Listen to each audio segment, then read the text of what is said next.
La Kabbale est l'une des formes anciennes de sagesse spirituelle, et presque tout son livre de révélation provient de la Kabbale. Si vous êtes un adepte de Jésus-Christ, Jésus-Christ dit « Demandez, cherchez, frappez. Ne restez pas assis et ne laissez personne vous imposer quoi que ce soit. C'est pourquoi le monde est dans cet état misérable, parce que nous ne cherchons pas. Nous ne comprenons pas d'où viennent ces choses. Nous disons simplement « Eh bien, ils ont dit que c'est comme ça, mais ce n'est pas vraiment comme ça. » Les érudits estiment qu'environ 30% des enseignements de Jésus ont des parallèles directs avec les concepts centraux de la Kabbale. La Bible est remplie d'énigmes et de symbolismes cachés, mais chaque énigme a une clé pour la décoder. Alors que les institutions religieuses insistent sur des interprétations rigides, la Kabbale nous rappelle que la véritable spiritualité est fluide, personnelle et en constante évolution. En tant qu'ancienne forme de sagesse spirituelle juive, transmise oralement au fil des siècles, ces enseignements cherchent à révéler les significations les plus profondes derrière les histoires bibliques et le symbolisme. Explorons comment ces concepts mystiques peuvent être appliqués à notre parcours spirituel contemporain. Phil Donahue est un érudit et professeur qui adopte une approche critique de la spiritualité. Il défie les interprétations traditionnelles de la religion, en soulignant l'importance de l'exploration personnelle et de la pensée critique dans les questions spirituelles à travers ses enseignements. Bill Donahue nous encourage à aller au-delà de la superficialité et à rechercher une compréhension plus profonde. Quelques questions essentielles se posent. Quelle est la relation entre la Kabbale et la sagesse biblique ? Pourquoi est-il crucial de remettre en question les interprétations religieuses conventionnelles ? Et comment pouvons-nous appliquer les enseignements de la Kabbale dans notre vie quotidienne pour atteindre une véritable transformation spirituelle ? La Kabbale, une forme millénaire de sagesse spirituelle juive transmise oralement, cherche à révéler des vérités cachées sur les histoires et les symboles trouvés dans la Bible. Ces enseignements soulignent l'importance de dépasser les interprétations superficielles et littérales pour accéder à des significations mystiques plus profondes. Cette approche est en accord avec l'accent mis dans le livre des Proverbes sur la recherche de la sagesse et de la compréhension, en particulier dans le chapitre 1, versets 2 à 6, qui met en évidence la nécessité de comprendre les significations plus profondes derrière les proverbes sages, souvent complexes et nécessitant une contemplation approfondie. Cela implique des rituels complexes, les lois de la correspondance et l'arbre de vie, qui symbolisent le corps humain. La Kabbale enseigne que toutes les choses sont unifiées avec tous les chemins spirituels, menant à la même source divine, la Shekinah. La présence divine est décrite comme étant en deuil, symboliquement vêtue de noir, jusqu'à ce qu'elle se réunisse avec son homologue divin.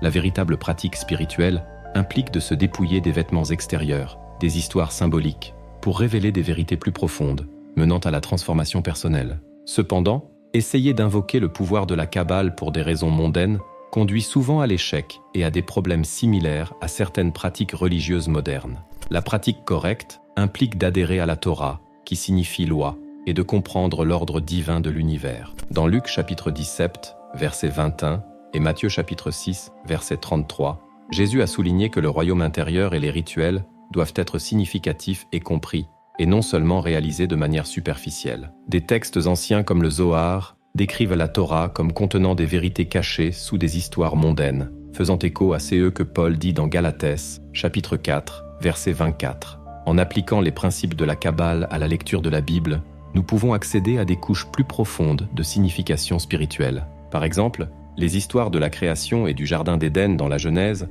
peuvent être vues non seulement comme des événements littéraux, mais aussi comme des allégories représentant des processus spirituels et psychologiques. La chute de l'humanité peut symboliser la descente de la conscience vers un état de séparation de la source divine, tandis que le retour au jardin représente la quête de la réunion spirituelle et de l'illumination. Cette perspective kabbalistique défie les interprétations religieuses conventionnelles qui se fixent souvent sur le littéral, négligeant les dimensions mystiques et symboliques. Cette approche promet une transformation authentique, à mesure que nous dépouillons les couches externes de la religion pour révéler les vérités spirituelles universelles en son cœur. Bill Donahue est un érudit et professeur renommé, connu pour son approche unique et critique de la spiritualité. Avec une formation en études religieuses et en philosophie, Donahue a consacré sa carrière à explorer les aspects les plus profonds et transformateurs de l'expérience spirituelle. Il se distingue comme un fervent défenseur de l'exploration spirituelle personnelle, encourageant les individus à remettre en question les interprétations conventionnelles et à faire confiance à leur propre intuition et discernement. Une des critiques les plus sévères de Donahue est dirigée contre les institutions religieuses modernes qui, selon lui, perpétue souvent la pauvreté et l'inégalité sans aborder les causes systémiques sous-jacentes. Il soutient que ces institutions se concentrent fréquemment sur des actes superficiels de charité, négligeant la nécessité de changements structurels profonds dans la société. Donahue considère cela comme une déviation des véritables principes spirituels qui devraient inspirer les individus à défier l'injustice et à œuvrer pour un monde plus équitable et compatissant. Il croit que la véritable croissance spirituelle se produit lorsque les individus s'engagent dans un processus d'autoréflexion, posant des questions difficiles et cherchant des réponses qui résonnent avec leur propre compréhension interne. En embrassant l'incertitude et le paradoxe, les chercheurs spirituels peuvent transcender les limitations des croyances dogmatiques et accéder à un niveau plus profond de sagesse et de compréhension. Bill Donahue soutient que l'acceptation aveugle des doctrines et des rituels imposés peut conduire à une pratique spirituelle superficielle et sans signification. Un exemple frappant de la manière dont les religions modernes peuvent s'écarter du véritable chemin spirituel est l'accent excessif mis sur les rituels et les cérémonies externes au détriment du développement d'expériences spirituelles authentiques. De nombreuses institutions religieuses se concentrent sur l'exécution méticuleuse des liturgies et des sacrements, sans encourager les pratiquants à réfléchir sur la signification plus profonde de ces actes symboliques. Cette approche peut conduire à une religiosité mécanique et vide, où la forme est valorisée plus que le fond. De plus, Donahue critique la tendance des religions à s'aligner sur les structures de pouvoir existantes, perpétuant ainsi des systèmes d'inégalité et d'injustice. Au lieu de défier le statu quo et de défendre les opprimés, de nombreuses institutions religieuses se contentent d'offrir une charité superficielle sans aborder les causes profondes de la souffrance humaine. La spiritualité authentique, argumente Donahue, doit être une force de transformation sociale, inspirant les individus à travailler activement pour créer un monde plus compatissant et équitable. Bien que ce chemin puisse être difficile, les récompenses sont immenses. En adoptant une approche critique de la spiritualité, les individus peuvent se libérer des chaînes de la conformité religieuse et découvrir un sens plus profond du but et de la connexion. Ils deviennent des agents de changement positif, travaillant à créer un monde qui reflète les idéaux spirituels les plus élevés de compassion, de justice et d'unité. Les applications pratiques des enseignements de la Kabbale dans la vie quotidienne sont fascinantes et profondes. Un des principes centraux est la quête de l'unité et de la connexion avec le divin. À travers la méditation et l'introspection, la Kabbale enseigne que toutes les choses sont interconnectées et émanent de la même source divine, et que le véritable objectif du voyage spirituel est de reconnaître et d'expérimenter cette unité fondamentale. Pour atteindre cet état de réalisation, la Kabbale encourage la pratique régulière de la méditation et de la contemplation intérieure par le silence et la pleine conscience. Les pratiquants peuvent calmer l'esprit, transcender les pensées limitantes et se connecter avec la présence divine intérieure. Cette pratique intérieure est considérée comme essentielle pour l'éveil spirituel, permettant aux individus de surmonter l'illusion de la séparation et de ressentir un sens d'unité avec toute la création. Un autre aspect fondamental de la Kabbale appliquée est l'idée que toutes les traditions spirituelles authentiques, dans leur essence, pointent vers la même vérité universelle, qui est la quête d'une expérience directe avec le divin. En reconnaissant cette unité sous-jacente, les pratiquants de la Kabbale sont encouragés à cultiver la tolérance, le respect et l'ouverture envers divers chemins spirituels,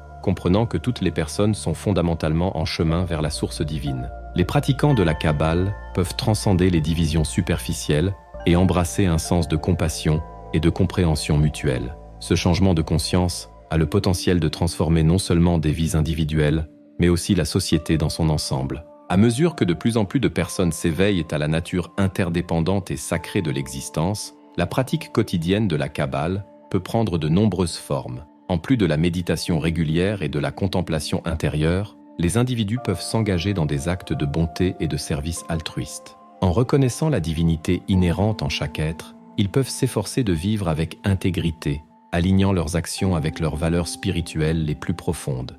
Ils peuvent cultiver un sens de révérence et d'admiration envers les mystères de l'existence, approcher la vie avec un esprit ouvert et un cœur éveillé.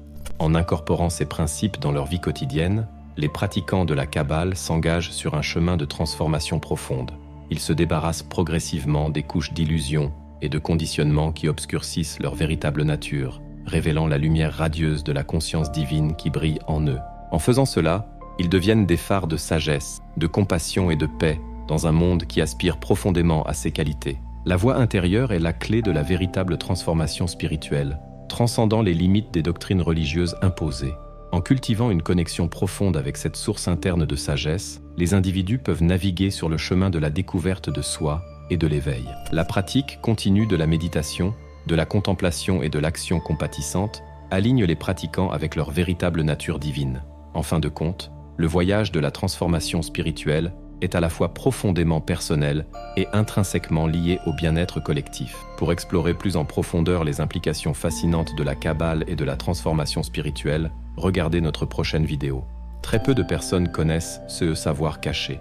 Dans cette vidéo, nous examinons certaines des vérités universelles les plus profondes et puissantes qui façonnent nos vies et comment nous pouvons les utiliser pour manifester notre plus grand potentiel. Anciennes connaissances occultes, comment contrôler mentalement la réalité? Continuez à suivre votre curiosité.